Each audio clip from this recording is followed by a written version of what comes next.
శ్రీమహాగణాధిపతయే నమః. సదాశివసమారంభాం శంకరాచార్యమధ్యమాం అస్మదాచార్యపర్యంతాం వందే గురుపరంపరాం. శ్రీమాత్రే నమః. ఆదిత్యాయ చ సోమాయ మంగళాయ బుధాయ చ గురుశుక్ర శనిభ్యశ్చ రాహవే కేతవే నమః.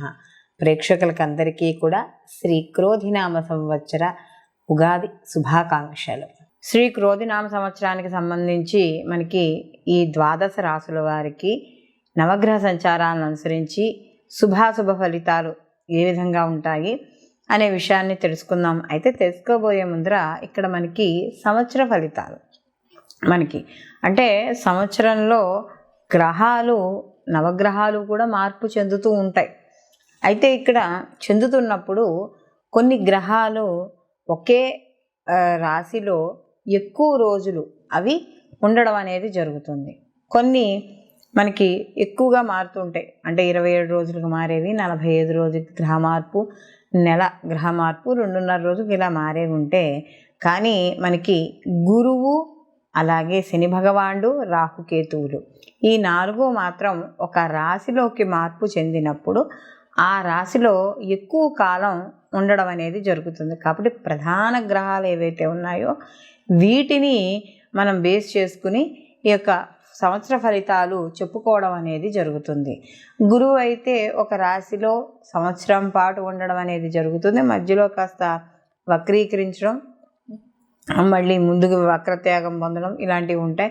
అలాగే శని భగవానుడు కూడా రాహుకేతులు ఎప్పుడు అపసవ్యంలోనే వాళ్ళు ప్రయాణం చేయడం చేసినా కూడా ఒకే రాశిలో వీళ్ళు 18 నెలలు సంచారం చేయడం అనేది జరుగుతుంది. శని భగవానుడు 2.5 సంవత్సరాలు.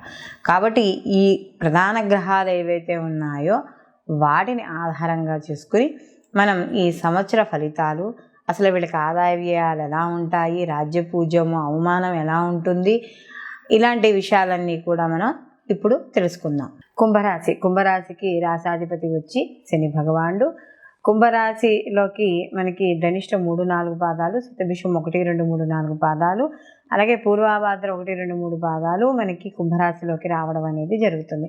కుంభరాశి వాళ్ళకి శ్రీ క్రోధినామ సంవత్సరంలో ఆదాయ వ్యయాలు ఎలా ఉన్నాయి, రాజ్య పూజ అవమానాలు ఏ విధంగా ఉన్నాయి అని సంవత్సర ఫలితాలు తెలుసుకుంటే, ఈ రాశి వారికి మే 1 నుండి సంవత్సరాంతం వరకు కూడా చతుర్థ స్థానం నందు గురువు లోహమూర్తిగాను, శనేశ్వరుడు సంవత్సరం అంతా కూడా జన్మరాశి యందు తామరమూర్తిగాను, రాహుకేతుల సంవత్సరం అంతా కూడా ద్వితీయ అష్టమ స్థానములందు లోహమూర్తులుగాను సంచారం చేయడం అనేది జరుగుతుంది. చతుర్థ స్థానమందు ఎప్పుడైతే గురువు సంచారం చేస్తున్నాడో కాస్త అంటే అక్కడ మనకి తల్లి, గృహము, వాహనము ఇలాంటివి సూచిస్తాయి. కాబట్టి కాస్త నూతన గృహాల కోసం ఎవరైతే ప్రయత్నిస్తారో కలిసి రావడం అనేది జరుగుతుంది. అలాగే ప్రతి పనిలోనూ కూడా కష్టించి పని చేయడము, ఆర్థిక స్థిరత్వాన్ని ఏర్పరచుకోవడం, తద్వారా వీళ్ళకి వృత్తి ఉద్యోగం వాటిలో కూడా మంచి మార్పులు రావడము, స్థాన మార్పులు, ప్రమోషన్లు లేదా బదిలీలు అవ్వడము ఇలాంటివన్నీ కూడా జరుగుతాయి. అలాగే ఇంటర్ సభ్యుల నుండి కాస్త దూరంగా ప్రయాణాలు చేయడము లేదా చేసే వృత్తి ఉద్యోగాల పరంగా దూరంగా ఉండడము అనేది జరుగుతుంది. బంధువులు, మిత్రుల్ని కూడా కాస్త అప్పుడప్పుడు ఎప్పుడు కలుసుకునే వాళ్ళు కూడా అప్పుడప్పుడు కలుసుకోవడం అనేది జరుగుతుంది. అలాగే ఒక ఒంటరి జీవితాన్ని ఎక్కువగా గడుపుతూ ఉండడము, అలాగే ఒక స్థిర చరాస్తులు ఏమైనా కొనుగోలు చేయాలనే అవకాశము, ఏదో ఒక స్థిరమైన నివాసాన్ని ఏర్పరచుకోవడము ఇలాంటివన్నీ కూడా జరుగుతాయి. ఉద్యోగస్తులకు స్థాన మార్పులు, ఆ స్థాన మార్పుల ద్వారా కాస్త ఒత్తిళ్ళు అనేవి మాత్రం చోటు చేసుకోవడం అనేది జరుగుతుంది. అలాగే ఆధ్యాత్మికపరమైన విషయాల్లో పాల్గొనడము, వాటికి సంబంధించిన పుస్తకాలు అవన్నీ చదవడం, వీటి వల్ల కాస్త కాలక్షేపము అనేది జరుగుతుంది. అలాగే మధ్య మధ్యలో చిన్న ఈ ఏనాడు శని ప్రభావం కూడా ఉంటుంది. కాబట్టి కాస్త ఒడిదుడుకులు అనేవి ఎక్కువగా ప్రయత్నించినా కూడా ఒక బంధువులు, మిత్రుల యొక్క సహాయ సహకారాలు పూర్తి స్థాయిలో అందడం అనేది జరుగుతుంది. అలాగే ఇక్కడ ఎవరైతే ఈ ఆర్థికపరమైన విషయాల్లో వాటిల్లో ఏవైతే ఉన్నాయో వాటిల్లో చిన్న సమస్యలు తలెత్తే అవకాశం అనేది కనబడుతుంది. విందు వినోదాల విషయాల్లో వాటిల్లో కూడా కొంత అనుకూలంగా ఉండడం అనేది జరుగుతోంది. ప్రయాణాల్లో కాస్త అవరోధాలు, అడ్డంకులు లేకపోతే ఆలస్యాలు ఉండడం, కాస్త అప్రమత్తంగా ఉండడం అనేది మంచిది. అలాగే తల్లి సంబంధించిన విషయాల్లో కాస్త ఏదైనా ప్రణాళికలు వేసుకోవడం అనేది మంచిది. అంటే ఏదైనా డాక్టర్కి వెళ్ళినా లేకపోతే ఏదైనా మెడిసిన్స్ విషయాలు వాటిల్లో మంచిది. అలాగే ఇక్కడ స్థానచలనం ఉంటుంది. అది కూడా శుభ స్థానచలనంగా మారుతుంది. ఎందుకంటే నూతన గృహ ప్రవేశాలు చేసే అవకాశం కూడా ఇక్కడ కనబడుతోంది. అలాగే శని భగవాన్ స్వక్షేత్రంలో మూల త్రికోణ స్థానంలో సంచారం చేయడం వల్ల ఏ వృత్తిలో ఉన్న వారికైనా కూడా ఇక్కడ శని జన్మలో ఉన్నప్పుడు మిశ్రమ ఫలితాలే గోచరించడం అనేది జరుగుతుంది.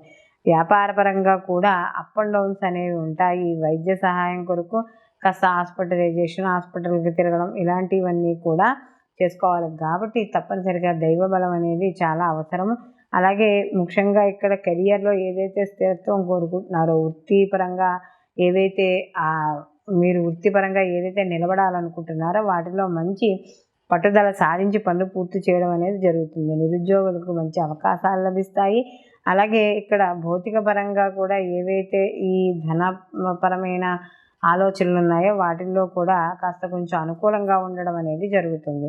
అలాగే విలువైన వస్తువులు, ధనము ఇలాంటి విషయాల్లో కాస్త జాగ్రత్త అనేది ఉండాలి. అలాగే పెద్దవారితో మాట్లాడేటప్పుడు కానీ చేసేటప్పుడు కానీ కాస్త వాదనలకి వాటికి దూరంగా ఉండడం అనేది మంచిది. అలాగే ఇక్కడ కొనుగోలు ఏదైనా ఒక వ్యాపారపరంగా కొనుగోలు వస్తువులైనా కొనుగోలు చేస్తున్న మిశ్రమ ఫలితాలు పొందడం అనేది జరుగుతుంది.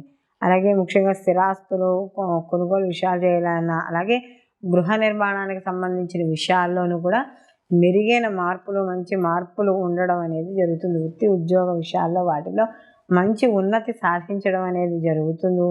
అలాగే ఉద్యోగ విషయాల్లో కూడా మంచి భావన రావడం, అంటే ఏదైనా చేస్తున్న పనిలో ఒక నిబద్ధత వచ్చి పూర్తిగా దాని మీద కష్టపడాలని అనుకుని కష్టపడి మంచి ఫలితాలను సాధిస్తారు. విద్యార్థులకు కూడా అనుకూలంగా ఉంది.